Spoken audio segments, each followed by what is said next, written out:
Mayong gabi sa tanan. Good evening po sa inyong lahat. Kumusta po kayo sa gabing ito ng Biyernes? So, it's nice, no? Nga we are here again to preach the Word of God sa kadali lang, no, nga panahon. So, we thank God for all the favor and for all the blessing.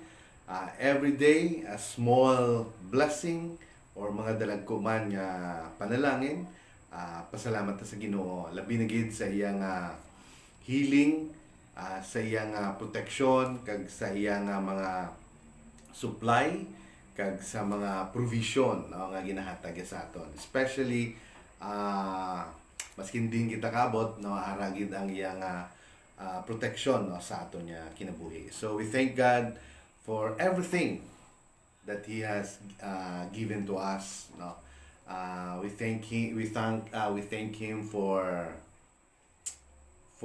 the words for this day. Sa tanan niya butang, no, nga ara sa aton niya kinabuhi kag most especially, no, His presence sa aton nga kinabuhi, baskin din man kita or ara kita sa work, ara kita sa school, ara kita sa biyahe, or ara kita sa aton panimalay. So everything, no, dapat lang, no, pasalamatan naton sa aton nga Ginoo. So for this evening, I would like to again to discuss or to exhort just maliit lang, no, na mga butang according to His words sa GPR ito, God's Plans Revealed. So last time po, yung ating pong diniscuss, it is about the church history. So it is about persecution of the church for the doctrine. Yung kanyang mga doktrina, yun po ang kini-question, yun po ang ginausig, or yun po ang tawag ito. Kaya nga sabi ng Diyos, no, sabi ng ating Panginoong Hesukristo, hindi siya pumunta dito, nagkari sa mundong ito para magkaroon ng peaceful, no? Kundi nag-add to siya din, no, para magkaroon ng mga division, no? Kaya nga sa isang pamilya, mayroong iba't ibang yung iba nandun sila sa ganitong mga paniniwala, yung iba naman naghanap at nagsisik talaga for what is the truth, no, of this life. So as being a Christian, as being a believers, no, sabi nga ng Diyos, when He has nagkaroon siya ng conversation between the Samaritan woman, no, nung nandun po sila sa balon at nag-uusap po sila, at sabi ng Panginoon, humingi pa siya ng tubig, pero sabi ng Panginoon, no, there's something that He offered, no, about the living water, no, which is the Holy Spirit, na sabi niya kung makainom ka lang sini niya, hindi ka na uwahon pa liwat. So John Floro, no, so we thank you. Thank you for watching, no, John Floro. So and Floro family, no, salamat kay Sister Lydia kag sa iya tanan, no, nga mga siblings sa iya nga pamilya. And then De Villeres family, Acuesta family, Carilim Diliman, Paikan, Valenzuela, Villa, Armada, Susi, Aventura, no, dira Palomero, dira sa Kimarayag, no, kadiriman sa Bulukawon, Palomero family, Bantolo, Marfel, Sibugan, kagdamo pa na dira, no? So Ongon, so dira sa Bulukawon, kagdiriman sa Poblasyon 3, no? Sa tanan yung mga taga Poblasyon 3, Poblasyon 1, Poblasyon 2, Nicor family, sa mga ano dira, paisahan ko na sa Poblasyon 2, no? Sa mga Franco family, Baliano, Balofeños, so kumusta mo tanan, no? Kag sa Gonzaga family, De La Vega, Asinho, Kahilig, Samiliano, so kumusta mo dira, no? Sa Tubon, kag sa tanan yung mga ano, tanan Padilla, Rivera, no, kag sa madamo pa. So, thank you, no. So, it is the doctrine, no, kung din pa, no, mag-recap ta gamay, no, about our lesson, no, that we tackle, no, last time. So, yung doktrina. So, Pastor Neil Cuesta is watching right now. So, thank you. And then, sa lahat ng mga mens, no, sa mayroon tayong practice, no, bukas kasi service, no, main service ata, no, sa ngayong linggo, no. So, that is our duty or commitment nato na. So, I'm not asking you, but you know what I mean, and it is our commitment, no, as being tawag sini faithful, no, sa pagpangalagad. So, salamat sa mga men, no, kag sa mga LM, kag sa mga youth. So, there are three things to be noted in above passage are these, no, in Matthew 16:18. So, Christ will have a church in the world.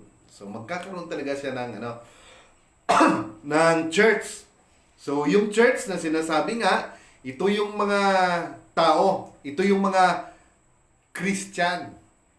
Amen, na na-convert, no? So, nanggaling po yan mula po sa Book of Acts. No, lahat po yan sa Romans, Ephesus, 1 Corinthians, 2 Corinthians, lahat-lahat po dyan, no? Amen. At hindi lang po yan, every time Paul will going to preach the word about the grace of God, about the gospel of God, no, of Christ. So sinusunod yan, no? Kaya nagkakaroon ng problema, no? Because pinapasok din ng Judaism. No? So kaya mayroong tawag ito, samok, no? So, ganon, no? Hindi lang, no? Ang daming problema, kaya tinaya nila yung buhay nila, no? So, no, hindi lang yan. Number 2, the church will face resistance. So, yung church, which is, no, kung buo kayo, and then nagkakaroon tayo ng assembly, doon po sa prayer, house of prayer, which is the building, no? The church building na tinatawag. So, minsan nagkakaroon ng mga problema doon, nagkakaroon ng persecution, nagkakaroon ng resistance, opposition, no, yung correct na word. So, pero, yun po ay nagbibigay pa rin ng lesson at nagpapatatag pa rin sa church. So, imbis na nagtipon sila, naglalapta sila, pero God is in control. God allow those things to happen para magdali, no? Mag-multiply,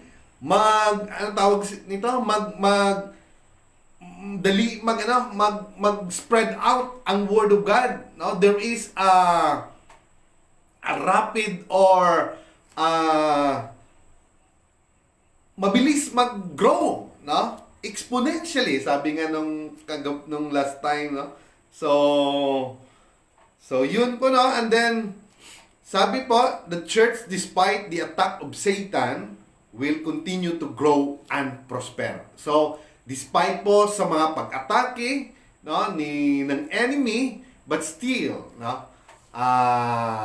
the more the enemy will going to attack the church, going to something that he wanted to be, ang tawag na, ayagon gid. Sometimes ganoon naman ang church, ginaayagid para mabili na lang, no, hindi na kahadlok, kundi faith na lang gid ang mabilin. So, pero, no, it will grow and prosper. So, sabi ng ating Panginoon. So, Jesus prophesies false teachers and persecution in the last days. And then, Stephen was church first martyr. So, si Stephen, yung unang pinatay, no, na with consent by Apostle Paul on that time. So we thank God, no, na siya mismo ay naging example on that time. At sinabi niya habang ginabato siya sa mga tao, Lord, do not charge them with this sin. So, wag mo silang wag mong do not charge, no? Buti ganun, hindi sila, ano, hindi, wag mo silang, basta, no? No, sa kasalanan ginagawa nila sa akin, no, tinutukoy niya yung pagpatay sa kanya. So, ganun yung spirit na nandyan sa kanya, no? So, that's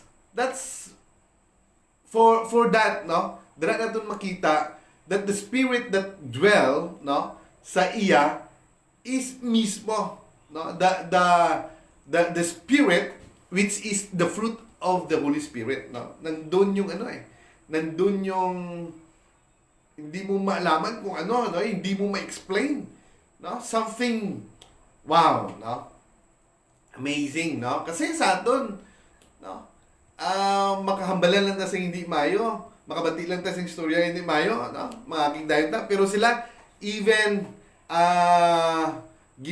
ginatawag sila, ginatubang nila ang kamatayon, no, kakita nila kung sino ang nagabato sa ila, no, sinong nagausig sa ila, but still, no, gipangayon niya pa sa Ginoo nga hindi i-charge, no, ang ila nga pagpatay, no, sa iya mismo, no, nga ina nga mga butang.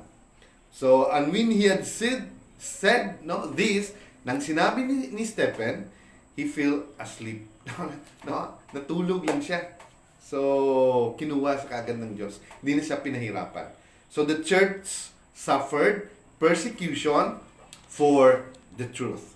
So, why we tackle, why we discuss, why the word of God always been preached to the church? Because of the truth. So, wala sa aton ang truth, kundi ara lang sa Word of God. So, the Word of God, in the beginning, was the Word, and the Word was with God, and the Word was God itself. So, lahat ng to ay si Kristo. Amen. And then, we had a question last time.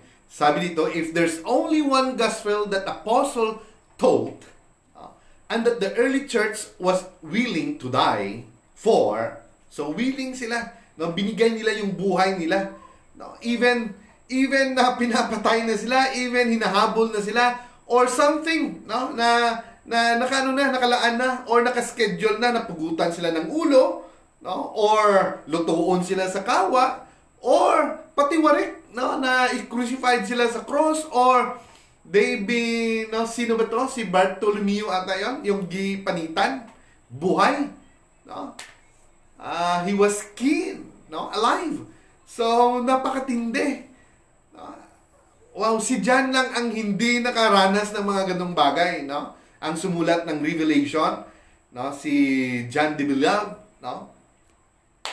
Wow, no? So, binuwis nila yung buhay nila para lang sa mga ano nito, para lang maisulat, para lang maisamyaw ang pulong sa Ginoo, and then, no, makabati ka lang sa hindi maayo, mabaligtad na ta, matawag sila, hindi ata magsimba, hindi na ta magano, pero isipon natin, no, hindi lang po, no, our Lord Jesus Christ, which is the very foundation, or which is the chief cornerstone of this faith, of this sa tanan niya butang, di ba? Siya yung about this doctrine. No? At ito ay pinagtibay pa ng mga apostoles. Hindi lang yan, binuwis din nila yung buhay nila. And then, no, sa madaling salita, no, mahirap lumabas. Mahirap mag-backslide dahil ang daming Christian na pinugutan ng ulo or ibinigay nila yung buhay nila para sa ganitong bagay. No? And then tayo, no? Nakarinig lang tayo, well, we've been rebuked or something na pagsalitaan tayo. Every time, no? Sometimes sa sermon, ganun din eh. So, pero we thank God, no? Pasalamat ako sa Diyos, no? Kung ganun. Kasi, no? That's the time na ano eh. Mainumduman mo, nga balik ka. Mainumduman natin nga, although we are not perfect, but sometimes we thank for that, no? Kasi, no? Those are, no, our pastors, our brothers and sisters, no, they were concerned about us. So, pasalamat na sa sinakamabutang. And then, no, sabi siling gani dre, willing to die for. Why are there so many different type of churches? with different teaching regarding salvation.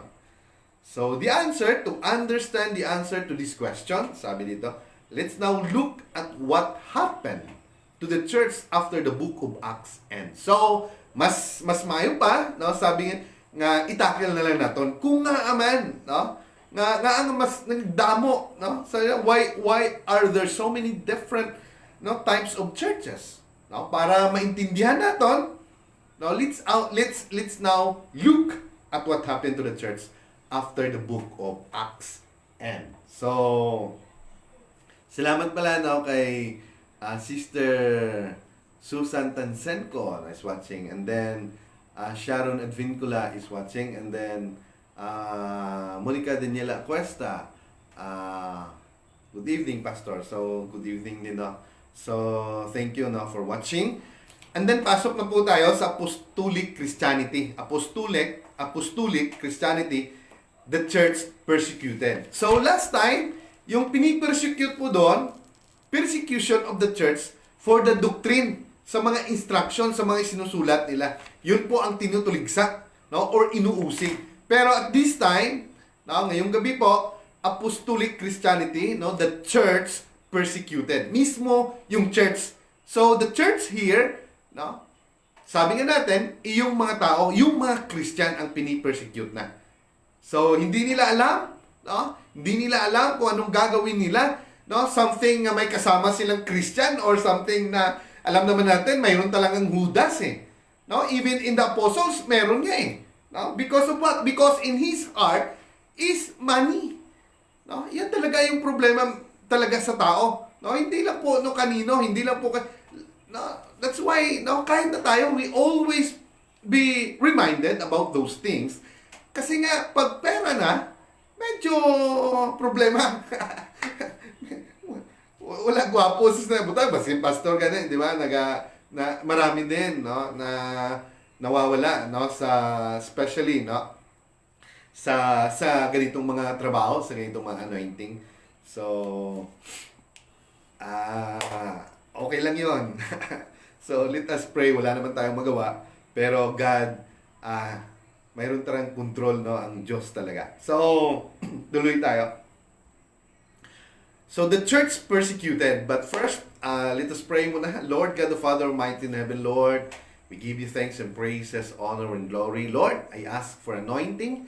I ask for wide understanding as well as your wisdom, heavenly wisdom for tonight, as I'm going to exhort your word for just a little, and also anoint also all the ears of thy hearers, and also bless them sa tanan na ilang mga panginahanglan, Ginoo. Salamat, Ginoo, and we acknowledge your presence for tonight. Salamat, Ginoo, and salamat sa tanan. Amen. So, as we go on, sabi dito, many people began being put to death for the truth. So, ano ba talaga yung problema? Ito yung truth. Maraming binuwis nila yung buhay nila dahil sa katotohanan. So, the history records many terrible things that happened during the reign of Roman Emperor Nero in 64 AD or Anno Domini. Now, AD means in the year of the Lord. Amen. So, no, in the time of Roman Emperor Nero, so madamo sa mga terrible nga butang ang natabo. So until the reign of Nero, Christianity was opposed but tolerated. When Nero came to power, nung siya nang umupo, no, as being an emperor, he blamed Christian. No, kasi dumadami sila eh. No, at dati in the time of our Lord Jesus Christ, it is, no, medyo ayaw makialam niya, no, eh. Ayaw makialam ni Poncio Pilato. Kaya, no, gipasan niya kay Herod, King Herod, no, kasi yung mga problema doon, it is about religious conflict. So, about religion ay hindi naman sakop, no, ng kanilang ng kanilang pamamahala on the time. Pero dito, lalong lumalawak at nagiging problema yung Christianity, yung itong paglaganap, no? Kasi ang dami na eh. So nagkakaroon din, hindi mo rin, no, kung sa atin pa, hindi mo man gyapon mabasol ang Roman Empire, no, sa siningang mga butang. Kaya nga man, nakita nila eh, na nagkaroon na ng, kasi on the time, pag pumapasok talaga yung politika eh.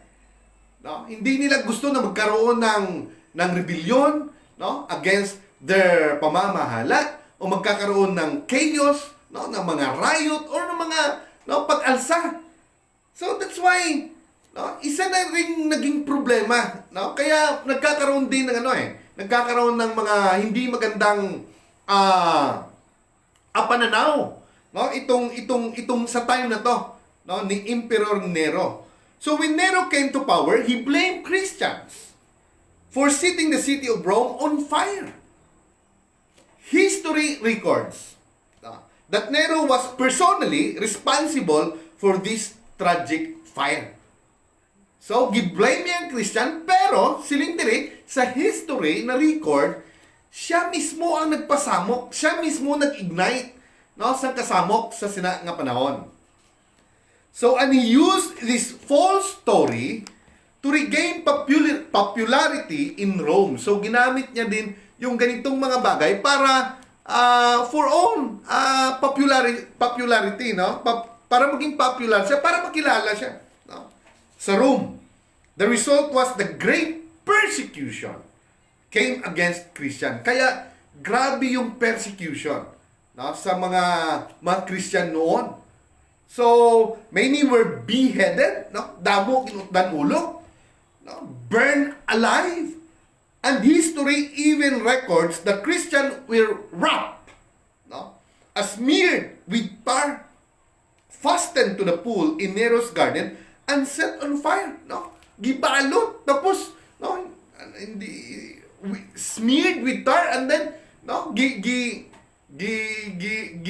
gibutang dito sa pool, gisunog, or damo nga ginsunog, nga buhi, giutdan ulo, no, muna, kisa, when I read this one, so, sa aton, kadali lang kita mag-backslide, kadali lang kita magalin, kadali lang kita magsugot, pero sa ila, why did nila give up ang ila pagka kilanlan, no, as being Christian? Hangtod sa kamatayon, no? They don't give up those faith. Wow. No? And then set on fire. Sobra. Grabe, damo ang nagahilibi sa itong panahon. It was during this time Apostle Peter and Paul were martyred. So sa sinigay apon galing ang panahon, si Peter kag si Paul, no, nga diri sila gin martyred, diri sila gin patay. Kung sa aton pa, sobra-sobra gyapon ang ila nga anadatnan. All the apostles except John.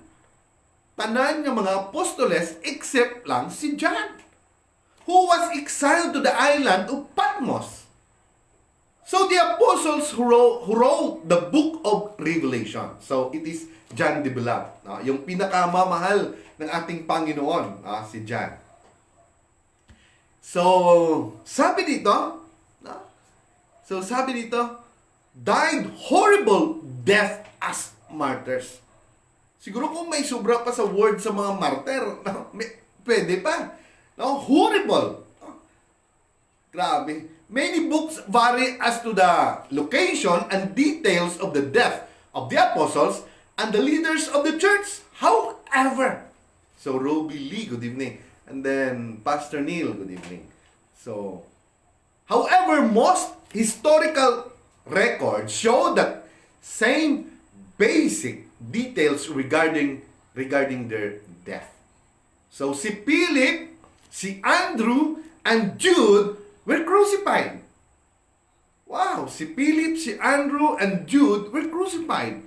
So, si Andrew, no, si Jude, si Philip. Philip, I think, yung every time na andyan yung mga, ano tawag ito?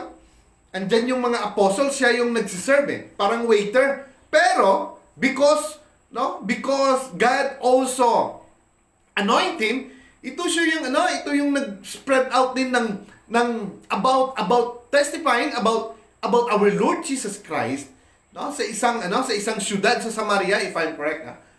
And the whole city, no, nagkaroon ng joy because ang dami ring na-heal on that time. Wow. So Mateo was slain in Ethiopia. So si Mateo pala, kung sa atin pa, gilabog yapon, slain, no? Matthias and James were beheaded. Pareho sila ni Paul. They were martyred. They were beheaded also. Mark was dragged to death. So si Mark, no? Giguyod. Hindi lang natin bala kung anong paguyod. Sa chariot ba? Sa kabayo ba? He was dragged to death. Luke was hung. Si Luke, no, nga nagsulat sang Acts, nagsulat din the Gospel of Luke, no, and he was a physician. No, so mga hindi to basta-basta, mayroon din silang mga title. He was hung. No, gibitay siya. Peter was crucified upside down. So pati warik, gipatay si Peter, and then Paul was beheaded with the sword. And James was stoned and finally beaten to death with a club. So, sobra-sobra yung kanilang dinanas. So, kung isipon mo, wala kita rason, nga mag-backslide o mangakig o maanuman, dahil sila hindi sila nag-give up sa ilang faith. So, tuloy tayo. Sabi dito, to say that you were Christian during the days of the early church was almost a synonym to the word martyr. Siling dire, ang word nga Christian sa unang panahon, daw hadlok sila. Or something. It is because of the anointing of the Holy Spirit na naging matatag sila. Kahit na ganun na lang nangyayari, naging maisog lang yapon sila. It means, lalo sila ginaayag, lalo nga nang bilin na lang, kaisog na lang. Amen. So, pag sinabi mong Christian, ang kalapit niya na word or synonym ay martyr. Kaya, siguro, hindi nila mapungan or sometimes may magtudlo just like in the time of Saul. Si Paul, we're talking about Apostle Paul. When Saul pa siya dati, when he is brilliant and excellent, sabi nga natin parate, sa law. And he persecute the church. At hindi lang yan, gina-enjoy pa ni Paul yan. Ani Saul pa yan eh. And then he asked for a letter or what we call this one, a authorization, nanghingi pa siya ng authorization na letter, na authorizing him, para kahit saang lugar, ipakita niya lang niya kung pumasok siya doon para kahit saang lugar, siguro specific talaga, buong Israel, na para may aral siya nga kahit na para sakop or jurisdiction, na kahit saan siya magpunta, ipakita niya yung letter, and Christian on that time, he drugged,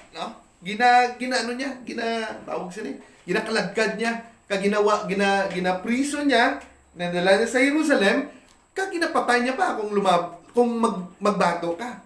But we thank God because of that event nangyari sa kanyang buhay in the road going to Damascus. Amen. So we know that story. So tuloy tayo. So sabi niya yung Christian ay para na rin pag sinabi mong Christian, para na lang parang kaakibat mo o parang yung anino mo ay ang kalaban mo, tinitingnan mo parati yung sa likod mo, baka pugutan ka ng ulo. So, was almost synonym to the word martyr. So people who became Christian knew that they had to be willing to lose their lives because of the possibility of death was so great. Grabe. Dire, willing sila na ihatag nila ang ilang kinabuhi, because of that faith. So willing sila. How about us? Tayo ngayon, andito na ang mismo ang lahat-lahat ng grasya. Because of them, tayo po ay nakinig na lang, and then we enjoy now the grace of God through His words or through the doctrine, no, na sinulat nila, inspired by the Holy Spirit. So, no, so napakasarap ngayong buhay natin kasi hindi na tayo pinipersecute eh. Or something, no? Kung siguro sa mga komunista or something hindi laganap yung mga Christian or majority, siguro hindi pwede. So binibigyan din tayo ng wisdom, no? Ng Diyos, no? Para no, kung hindi sa lugar na yan, so binigyan tayo ng wisdom para, no? Amen. So tuloy tayo. So, sabi dito, because the possibility to death was so great. So it is sad, no? So, but today, some Christians, so, it is sad, sabi niya. But today, some Christians are embarrassed to pray a blessing over their food in public.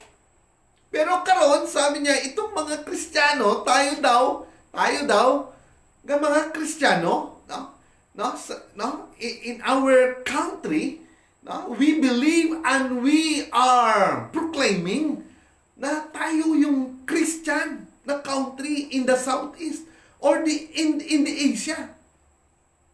Or majority ng mga Christian. Pero, sabi dito, for nowadays, no, in times na araw kita sa public or something, andyan tayo sa, no, kahit sa mga kaunandra, no, sa gilid-gilid man or something, maraming tao, nahiya tayo mag-pray. Pero, no, isipin natin na sila, binigay nila yung buhay nila. Hindi sila nahiya. No? Para hindi nila ipinagkait yung mga bagay na to sa atin. So we thank them. Because of this doctrine na sinusunod natin. No? Because of these things. No? They are willing pa. Tayo. Commitment na lang nga eh. Commitment na lang kanina pa kayo. No? Para maging matibay, para maging matatag, para commitment na lang every Sunday na magsimba tayo, commitment na lang sa mga programa, yun na lang. Pero sila, no? Willing sila, no? Just like what we've been discussing, no? No, willing sila na ibigay yung buhay nila para sa atin, ha? So, sino ang napakaswerte? Tayo, no? So, it is sad, but today, some Christians are embarrassed to pray a blessing over their food in public. So next, Vespasian. After Emperor Nero, we have now Vespasian succeeded to Nero as the emperor of Rome. So, and in 70 AD, 70 AD after, ano bang AD? In the year of the Lord, right after the Passover, Titus, his son, a Roman general, destroyed Jerusalem and dispersed the Jewish people all around the world. This actually fulfilled Jesus' prophecy about the destruction of the temple and Jerusalem in Luke chapter 19, 41 to 44 and Luke 23, 28 to 13. Vespasian was responsible for the Colosseum in Rome where Christians were tortured and cheap entertainment. Kasi in this time, even in the time of sa Corinto, nandun yung nagaparade yung mga gladiator. So ito yung time na may mga patsanay sa may arena. Pero ang pinakamalaking arena ay dun sa Rome. So yung mga Christian, ginagawang pinapatay, ginagawa sila, kasali sila sa entertainment at the time. Pero itong pangyayari nito after Jesus crucified at the cross, after His death, 70 years after, Jesus already prophesied ang ining mga butang. Kag ini natabo sa general nga si Titus or Titus, it is the son of Vespasian, a Roman general, at talagang sinunog yung Jerusalem at maraming Christian ang namatay at that time. At yung templo na yon, nag-built, that was been built by King Solomon, ay natunaw na. At to nila ng gold anang dyan. Natunaw na kan nagsalupsop na sa baskin diin sa may lupa. Until now, hinahanap pa yan ng mga archaeologists kung saan pumunta yung mga gold na yan. That's why the Wailing Wall, if I'm correct, no, that is not in the time of Solomon, if I'm correct. Kasi nawasak yun after 70 years. No, after the death, no, of our Lord Jesus Christ. I think that was in Zerubbabel, if I'm correct. So, hindi ko po nabasa yung history, pero talagang tinupok yun no? Sa pamumuno ni Titus. So, we will going to, para in Luke chapter 19, 41 to 44, itong propesya, no, ng ating Panginoong Hesukristo. So, let us look 19. Kasi sinabi to ng Panginoon, Luke 19:41 to 44. So sabi niya dito, as he approached Jerusalem, no, nung papasok sa Jerusalem, and saw the city, he wept over it. Talagang, no, nagdadalamhati siya. Talagang he wept, umiyak talaga siya. And said, if you even you had only known on this day, kung alam mo lang. No? He's talking about Jerusalem, he's talking about the people. About, kung alam mo lang, what would bring you peace? Kung alam mo lang, kung sino ako, parang sinasabi niya ganun But now it is hidden from your eyes. No? Dahil alam niya ang gagawin. Alam niya na he will going to be crucified. He will be beaten, no? Bugbugin siya, no? At that time. So, kung alam mo lang, sabi niya, pero itong mga bagay na to, yung kapayapaan ay itinago sa kanila. The days will come upon you when your enemies will build an embankment against you and encircle you and hem you in on every side. Maski hindi sila maglakad. No? They will dash you to the ground. No? Dash, no? Parang tao nito. Dash, hindi. Parang pakapakon ka na lang siguro. No? You and the children within your walls, they will not leave one stone on another because you did not recognize the time of God's coming to you. Dahil hindi nila ni-recognize Gisalikway pagid nila No? No? They crucified him. So, mayroon talagang, that's why, it is a natural law. What you sow, you will reap. So, 70 years after, dumating yung horrible na mga pangyayari, hindi lang yung mga matatanda, even their children.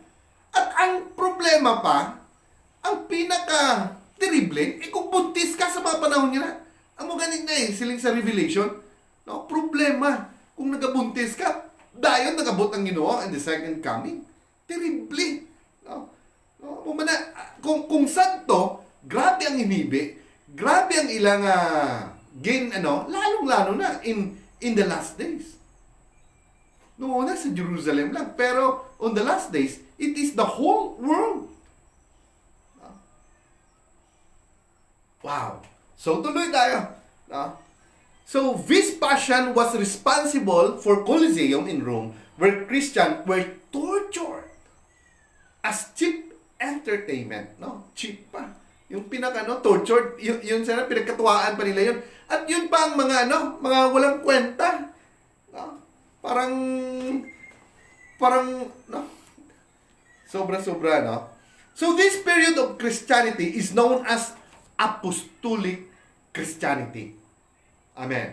So it began with direct leadership of the apostles from 33 to 100 AD.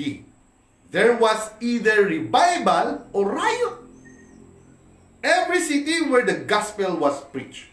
So every time na darating yung gospel, every time the word of God nga isamyaw, nagkakaroon ng sabak, division.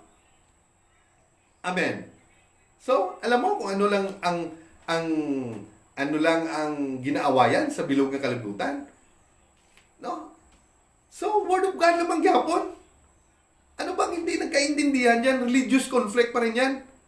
Kaya nga nagkaroon ng ethnic cleansing dyan sa ano eh. Sa may parte dyan sa eastern tawag nito, Asia. No? Dahil sa mga belief. No? Kaya nga nagkakaroon sila ng hindi pagkakaintindihan, religious conflict, or samtang mag-uubusan pa ng ano yan, ng lahi, ng rasa. Amen. Kahit na sa atin dito, ano ba problema dito? Religious conflict pa rin between Christian and other denomination. So, tuloy tayo. Saan na ba tayo?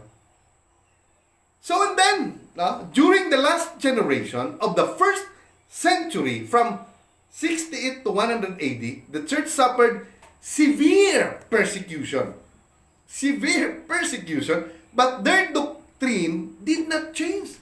Kahit na yun na ang kanilang na-experiensyahan sa ilang kinabuhi, pero ang ilang doktrina, wala gyapon nagkambyo, amo lang gyapon.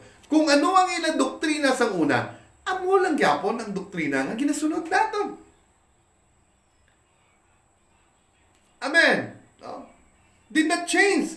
Satan persecuted the church using the world leaders. So, ang panabantayan natin, no? World leaders, even until now. No? Yet persecution spread the gospel and the believers multiplied. So every time the church will be persecuted, so nag-multiply mas lalo pag nagadamo ang church. Wow. So many churches today have lost their power and witness simply because of their departure from the original truth taught by the church. So madamo sang mga church karon nga nadula ang ilang authority, nadula ang power because of what? Because naglihis sila sa truth, sa doktrina. Nag-iba sila. Sometimes the other church is only prosperity church. Only blessing, pabor, panalangin. Amen. So those all things, the miracles, the blessing, the favor, ginagawa ng Diyos yun sa panahon niya. Dahil wala namang posible ng Diyos eh. Dahil ginagawa niya yun, para Para magpati sila. Makita nila kung ano ang mabuhat sa Ginoo. Pero hindi lang nagtapos na eh. No? Ginasulot niya gyapon about His death and about His resurrection. No? Sinasabi pa rin ng Diyos yan.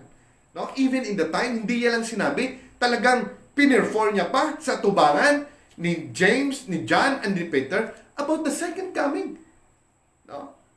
In the Mount of Transfiguration, when Jesus Christ transfigured, He shined like a sun, and His cloth, sobrang puti. That is pinapakita, pinipicture doon, it is the second coming. Kaya nga sabi ni Peter when he is about to departure on this world, sabi niya, andun kayo in 2 Peter chapter 10 to 15, if I'm correct. Nandun kayo, sabi niya kay John, kay Jane. Hindi yun alaman, it is not a cunning device. Hindi yun salita lang, nandun kayo nakita nyo. About the second coming.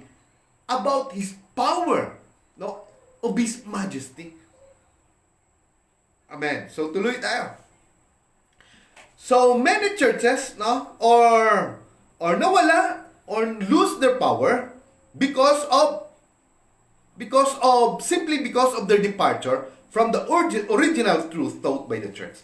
The gospel or the faith once delivered to the church, of which the apostles had so fervently warned the church not to do. So talagang warning ng mga apostles, sabi nila na apostles are fervently warned the church not to do.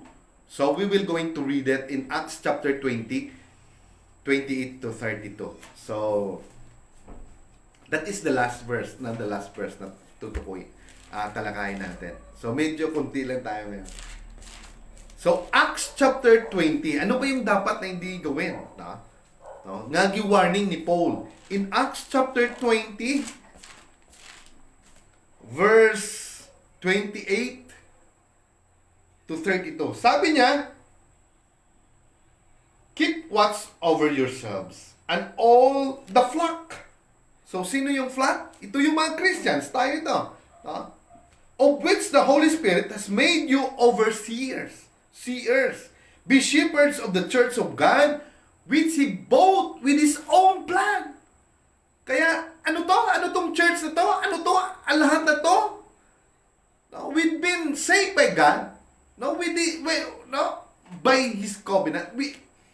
This New Testament, it is a covenant by blood. So we saved by God, no, by His blood. So I know that after I leave, sabi ni Paul, savage wolves. No, sinabi niya dito, savage wolf will come in among you and will not spare the flock. No, ibig sabihin, no, hindi ka patawaron, no? Talagang patyon ka or savage ka. No, he's talking about yung mga yung mga talagang yung mga talagang yung papatay, yung mag-uusig. No? Even from your own number, men will arise. No, maski sa imo mismo nga mga mga kaupod ni dra mag-arise, sabi niya. No? Will arise and distort the truth in order to draw away disciples after them. So be on your guard. So question mark, kwan pa, no? Ano yan? Exclamatory point pa, be on your guard. Kaya we should always pray for the church. No? Para maging malikon. And then, no? Be on your guard, sabi ni Paul. Remember that for 3 years, I never stopped warning each of you night and day with tears. So, sabi niya, he remind the church. He remind the people. Alam niyo ba, sabi niya, no, I pray day and night with tears. No, para lang patatagin kayo. No, para lang mabuo kayo, para hindi lang kayo mawala. No? Kaya nga, bakit tayo buo? Bakit hanggang ngayon, no? Minsan makikita natin yung mundo, mababaling tayo sa mundo, pero no, pasalamat tayo, may nagpi-pray sa atin kasi kung wala, di mabalik na tayo sa mundo. Di ba? Wala yun. Wala imposible doon because we're only human being. And then sometimes we desire yung mga worldly things din. Material things din sa bagay natin. Sa buhay natin pala. Di ba? But we thank God. We thank for all the church who prayed. Now, every now and then na nga eh. No, hindi kay Paul every day and night with tears talaga yan. No, na kahit na hindi ka na nagsisimba, pinipray ka pa rin. No? Wow. And then, nung balik ka nagsimba, akala mo with your own will yon, it is the will of God. It is the prayer of the people in the church para mabalik ka. Wow. Ah, di ba? Pasalamatan mo yan. Dahil grasya yan. Hindi sa'yo yan. So, and then sabi niya, now I commit you to God and to the word of His grace, which can build you up and give you an inheritance among all those who are sanctified. So, the inheritance dito na sinasabi, it is about the eternal life. Para no, gicommit niya kita sa Ginoo. Hindi lang to, no, he's not talking, Paul is not talking only for the early church, but even until now, na sinasabi niya to pa rin sa atin. No? Sabi niya, now I commit you to God and to the word of His grace, which can build you up and give you an inheritance. Ano bang pinaka-importante na inheritance? Sabi ng Diyos. No? Huwag na kayong maghirap. Do not be worried. Dahil ako nang gumagawa ng ng rooms, no, with so many mansions. At hindi lang yan. I will come back. No? Sabi ng Diyos. No? Ang imo laman, ang gusto lamang sa Dios, no? Sa Ginoo, sa atong Ginoong Isu Kristo nga maging faithful ta. No? Kag ang tanan okay na. No? Ihatag niya. If we will remain, no, sa aton nga faith. So, and then, no, sabi niya pa, no, in Galatians chapter 1, verse 6 to 12, no, basahin na lang natin. Kasi kunti lang yung ano natin. Sana ba yung Galatians?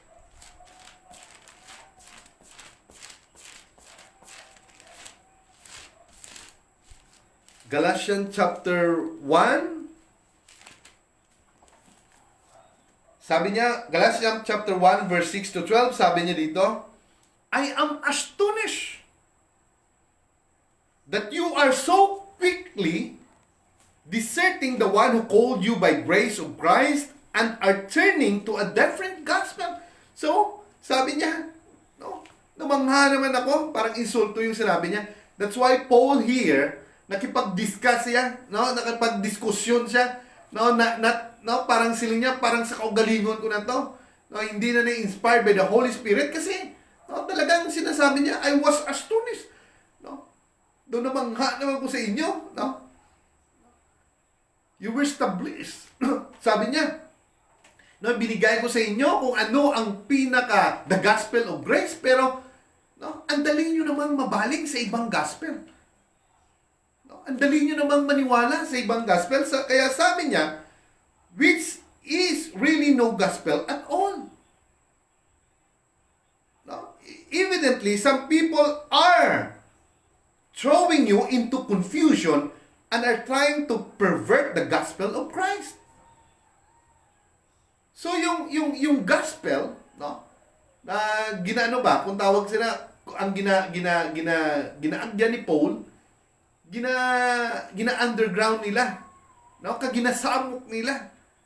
No?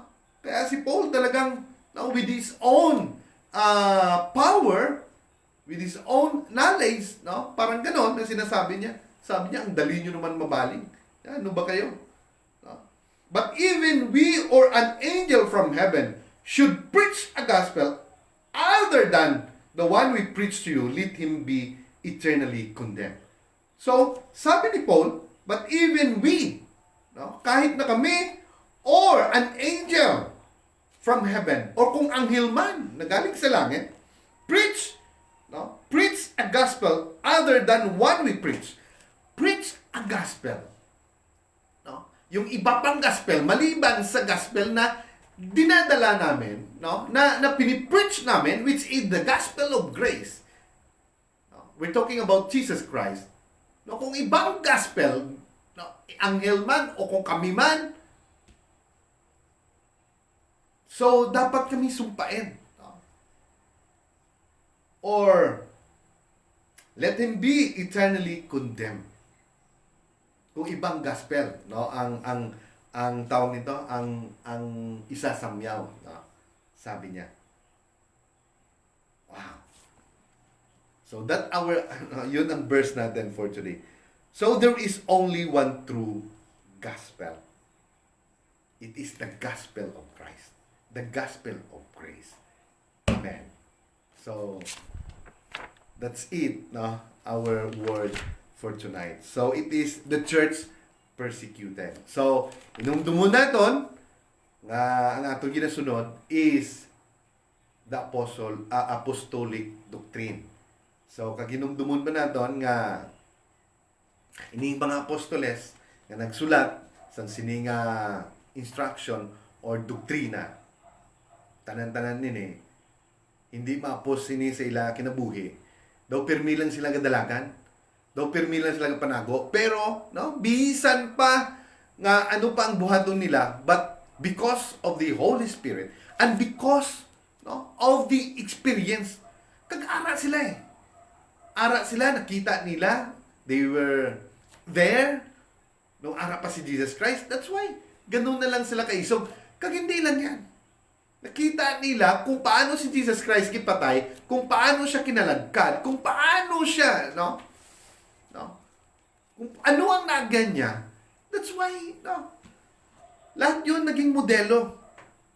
At paano ano siya, ang pinaka-importante bagay, nakita nila nga ano siya, no? Resurrect from the dead. And then, no? Nagkayab siya palakad sa langit. Kag 3 times sila, no? Gipatatag sa Ginoo, 3 times siya, no? When Jesus Christ now, andyan na siya sa heavenly body, no? Or incorruptible, no? Nga lawas. 3 siya nag-appear sa ila. Para ano? Para patatagin yung faith nila. And then, no? And the last part, He reinstate Peter. Dahil even though sa 2 beses na nag-appear sa kanila, kay Thomas, no? And then, no? Nung nandun sila nagkayab ang Diyos, and then, ikatatlo, yung babalik pa rin si Peter sa pangisda. But someone, no, wala silang kuha, no? It is, we can read it in John, in the last part, na sinulat ni John. And then, there's someone na nagsalita sa kanila, meron na ba kayong nahuli? Wala pa nga eh. So, throw your net on the right side of the boat. No?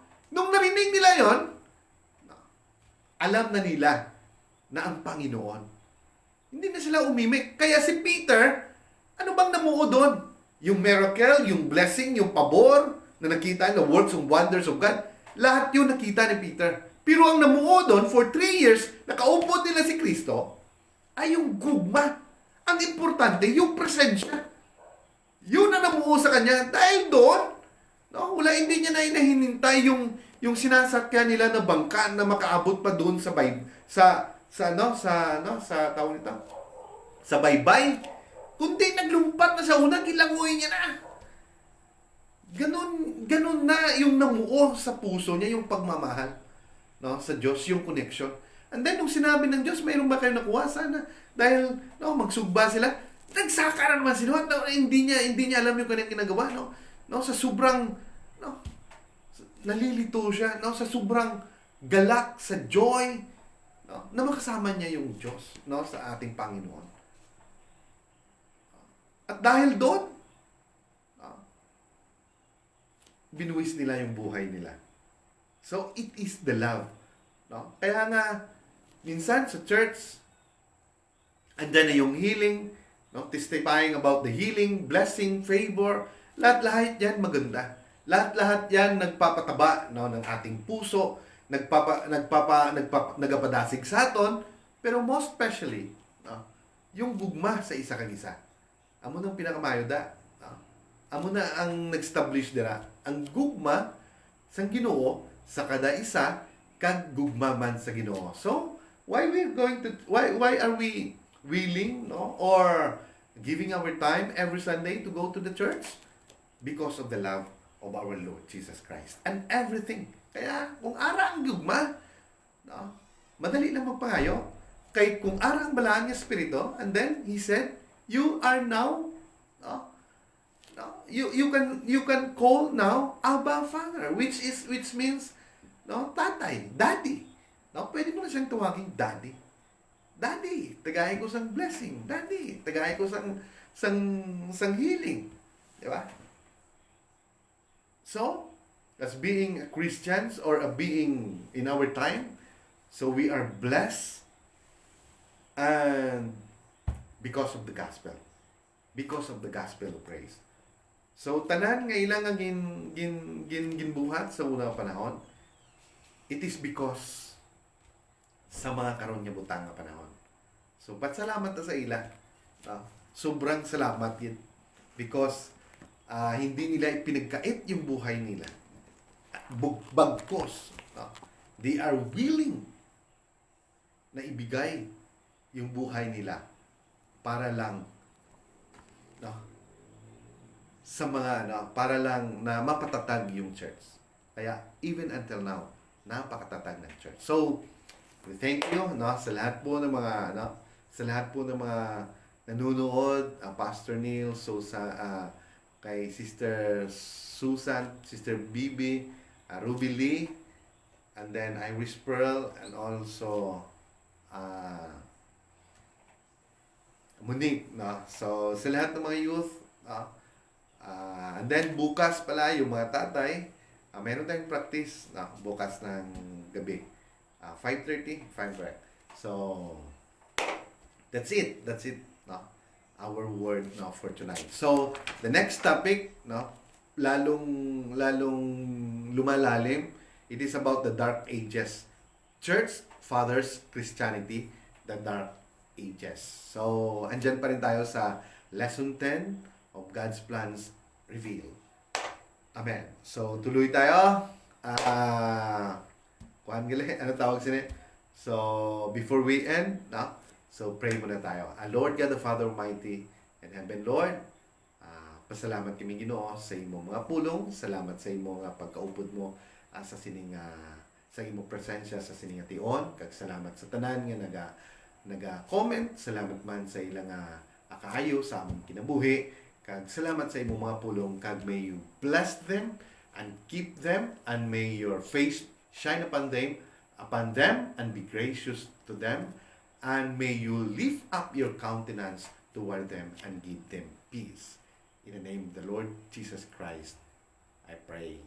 Amen. So God bless everyone and good night. Bye-bye.